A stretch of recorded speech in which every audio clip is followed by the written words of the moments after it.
Ils cherchaient des alliés. En fait, c'est-à-dire, ils cherchaient des alliés même au Gabon, même au Togo, même au Nigeria contre nous. Mais on est tellement petits. On est petits, hein. On n'est pas nombreux. Hein. Mais vous avez besoin d'autant d'alliés pour nous combattre. Comment? Moi, je ne comprends pas ces gens. Vous avez besoin d'autant d'alliés. Oh, quoi, chien, nous. Mais vous avez peur de nous, comment? Vous avez dit que nous on couche avec nos mères, on ne bande pas assez, nos femmes sont laides, etc. Mais vous avez besoin de tout ça pour vous mettre, vous créez des groupes centre-sud, vous faites même comment pour faire comme ça. Donc il n'y a personne parmi vous. Donc il n'y a personne parmi vous comme ça qui se lève comme ça et dit que moi tout seul. Moi vous affronter ici tout seul. Il vous a affronté ici pendant près de 5 ans tout seul, moi en Gangoum qui vous parle. Là, c'est-à-dire que la nouvelle génération a repris le truc à main. C'est-à-dire que c'est en train de monter. Donc, je peux mourir tranquille. J'ai fait mon taf, quoi. J'ai fait le job. J'ai fait le job. D'accord? Là, je suis reconnaissant, j'ai fait le job. Là, c'est clair que il y en a qui ne me comprenaient pas au départ. Il y a les frères du village qui... J'étais parfois incompris. Ok? Mais j'ai été quelqu'un de téméraire. C'est-à-dire, j'ai dit, je lâche pas l'affaire. Je suis comme ça. Dans la vie active, je suis comme ça. Je lâche pas l'affaire. J'y vais, je fonce. Je fonce. J'ai le mindset. C'est-à-dire que personne ne peut me noyer. Ok? Personne ne peut m'empêcher. C'est-à-dire que pilote automatique, on y va. Et c'est en train de payer gros. C'est en train de payer gros. Ça paye gros, pourquoi? Alors, on va écouter justement, en démarrant justement avec une petite vidéo. Vous savez, hein, beaucoup parmi vous l'ont déjà écouté. Hein. Voilà, beaucoup parmi vous ont déjà écouté la vidéo. Donc, on va quand même la décrypter parce que, alors, beaucoup d'influenceurs bamileke, pour certains, ont pris le temps de faire passer la vidéo. Donc, Kiki Beyala, désolé pour toi, je suis obligé d'en parler parce que je suis le président. Et même les adhérents ont dit, Président, c'est comment tu vois l'affaire là? Et comme j'écoute à mes adhérents, mes frères du village, quand ils me disent, voilà, Président, c'est comment? Je dis, bon, écoutez, on va gérer ça au calme, non? Hein? On va gérer ça au calme. D'accord, on va gérer ça au calme. Ok. Alors, on est où? On va d'abord commencer d'abord par ceci. Il est temps de s'attaquer frontalement à ce problème. Le Cameroun est une nation diversifiée, avec plus de 250 groupes ethniques. Cette riche mosaïque de cultures est menacée lorsque le discours de haine s'enracine. Le gouvernement et la société civile doivent travailler ensemble pour lutter contre ce problème croissant. Le silence n'est pas une option. Solange Kikibeyala, une ancienne animatrice de télévision, est au centre d'une controverse sur le discours de haine au Cameroun. Autrefois un visage familier sur STV, une chaîne de télévision privée, sa carrière y a pris fin brusquement. Maintenant basée au Canada, Beyala utilise les médias sociaux pour diffuser des messages haineux. Sa principale cible, la communauté bamileke. Les propos de Beyala sont empreints de colère et de ressentiment. Elle accuse les bamileke de ses malheurs, portant des accusations sans fondement. Ces diatribes en ligne sont profondément préoccupantes. Elles n'ont pas leur place dans une société qui valorise la paix et le respect. Les bamileke constituent l'un des plus grands groupes ethniques du Cameroun. Ils sont connus pour leur esprit d'entreprise et leur contribution significative à l'économie du pays. Pourtant, ils sont devenus la cible de la rhétorique haineuse de Beyala. Ces paroles sont dangereuses et ont des conséquences dans le monde réel. Le discours de haine peut inciter à la violence et à la discrimination. Il crée un climat de peur et de méfiance. Le gouvernement camerounais doit prendre des mesures pour protéger les communautés vulnérables de cette rhétorique néfaste. Le silence n'encourage que les auteurs de la haine. Le gouvernement camerounais est resté sensiblement silencieux sur les discours haineux de Beyala. Certains disent que le gouvernement ferme les yeux, car il tire profit de la division. Un pays divisé est plus facile à contrôler. L'inaction du gouvernement est inacceptable. Cela envoie un message dangereux, que le discours de haine est toléré au Cameroun. Le gouvernement doit prendre des mesures concrètes pour résoudre ce problème. Bon, alors, on va pas attendre le gouvernement. Hein. Non, on n'attend pas le gouvernement, ils vont rien faire. Non, on n'attend pas le gouvernement. Le désordre est collectif. Mais la sanction, on prend sur soi, non? On prend sur soi. La sanction, on prend sur soi. Hein? Donc, c'est un petit reportage comme ça qui a été fait. Voilà, donc je me suis permis de vous la partager là ce soir. On va donc rentrer dans le vif du sujet. D'accord? Je suis désolé. Hein. Je suis vraiment désolé pour mes frères du village qui se sentent heurtés par cette montée du tribalisme. Mais bon, ne vous inquiétez pas, on est costaud, on est prêt, on est très fort. Il n'y a rien qui va arriver. Il n'y a rien qui va arriver. Mais sauf qu'aujourd'hui, la bonne nouvelle, c'est que ça sort de partout. Les influenceurs bamileke commencent déjà à s'y mettre. C'est bon signe en fait. Ça, c'est très bon. Ok? Donc, il n'est plus question qu'on reste sans rien dire. Ça, c'était les années 1900. Les années 1900. Vous savez? Où on sortait du maquis, les parents avaient peur. Non, on va te tuer. Non, c'est bon, calmez-vous, partez à l'école, obtenez vos diplômes. Ça, on a écouté. Ça a fonctionné. Ça, on a bien écouté ça. C'était bon. C'était, voilà, on protégeait, comme les parents bamileke aiment bien protéger les enfants. On nous a bien protégés. Là, c'est clair aujourd'hui qu'on a protégé. Mais on a une autre version de bamileke qui nous sommes aujourd'hui. Ok? On a une autre version de bamileke qui réagit, qui riposte. Et quand la riposte est là, ça recule. Alors, on écoute. Du leadership. Hop. Alors. Tac, tac, tac, tac, tac, tac, tac, tac, tac. On partage, hein, on partage. Perron Simbouzi. Bon, c'est déjà pas mal, hein. Je passe de 2 vues à 20 vues quand même, c'est déjà pas mal. Le nom du père ne donne pas. Comment s'appelle ta mère? Merci beaucoup. Landry ou Général. Il y a des gens qui pensent qu'ils sont plus intelligents que les gens. Et au Cameroun, malheureusement, il y a une team. Bon, il y a les gens qui pensent qu'ils sont plus intelligents que les gens. Bon, apparemment, il paraît qu'elle était animatrice télé.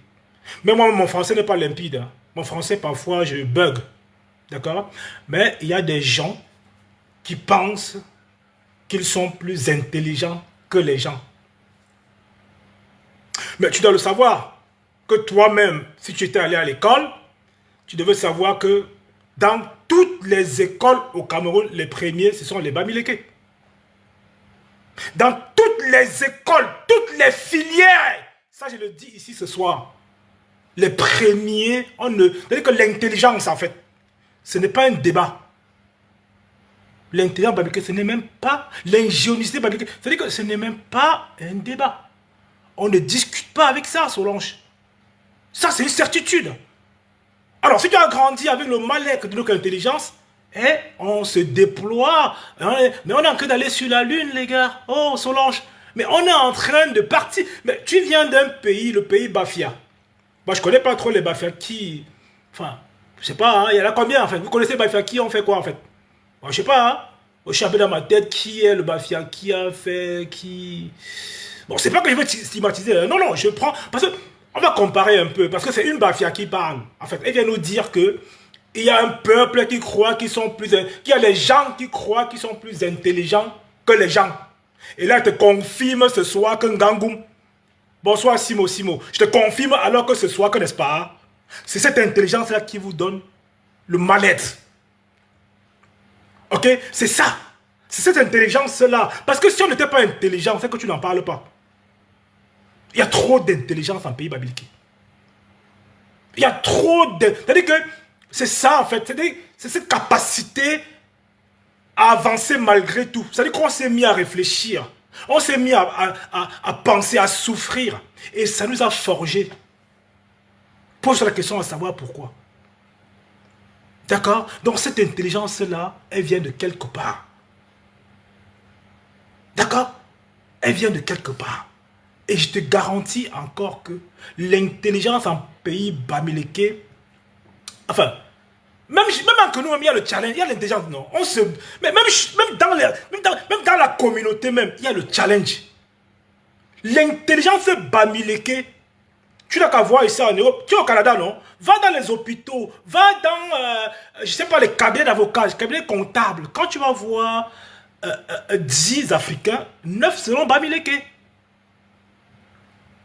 Mais 9 seront Bamileke, c'est comme ça, c'est pas autrement. Ça va te dire des vérités. Tu comprends? Donc l'intérieur de Bamileke, c'est une valeur sûre.